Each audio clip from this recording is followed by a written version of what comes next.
Chaque jour, Charles et Carole vous présentent la leçon de l'école du sabbat.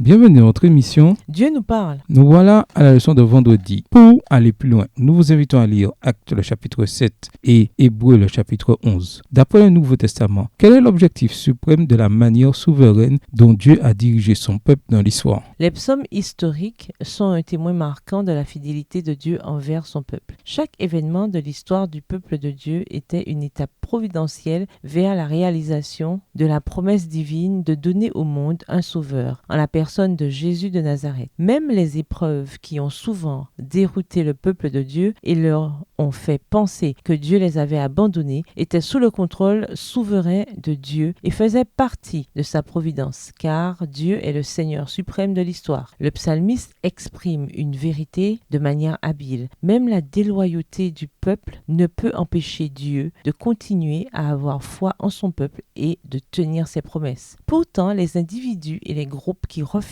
de se repentir furent exclus des bénédictions de l'Alliance. Leur triste sort sert d'avertissement. Quand on vit sans Dieu et qu'on s'oppose à lui, cela nous détruit. Les psaumes encouragent les enfants de Dieu, quelle que soit leur époque, à espérer dans le Seigneur et à lui rester fidèles. Nous n'avons rien à craindre de l'avenir si ce n'est d'oublier la façon dont le Seigneur nous a conduits et ses enseignements dans notre histoire passée. Extrait du livre Life Sketches of Ellen G. White, ébauche de vie d'Ellen G. White, chapitre 31, page 196, écrit par Ellen G. White. Pour que le peuple de Dieu avance sans crainte, il doit connaître son histoire. Ellen White conseille aux croyants de lire les psaumes 105 et 106. Au moins une fois par semaine. Citation tirée du livre Testimonies to Ministers and Gospel Workers, témoignages pour les ministres et ouvriers de l'Évangile, au chapitre 9, à la page 98, livre écrit par Ellen G. White. L'histoire du peuple de Dieu démontre que Dieu tiendra toutes les promesses faites dans sa parole. Cela inclut aussi bien le fait de prendre soin de chacun que les promesses du retour de Christ, qui établira son royaume de justice et de paix sur la nouvelle terre. À méditer, en quoi est-on béni de se souvenir que Dieu a conduit fidèlement son peuple dans l'histoire? Que risque-t-on à oublier ou à ignorer les leçons du passé? Comment mettre en application ce même principe en tant qu'Église appelée à faire la même chose qu'Israël d'autrefois?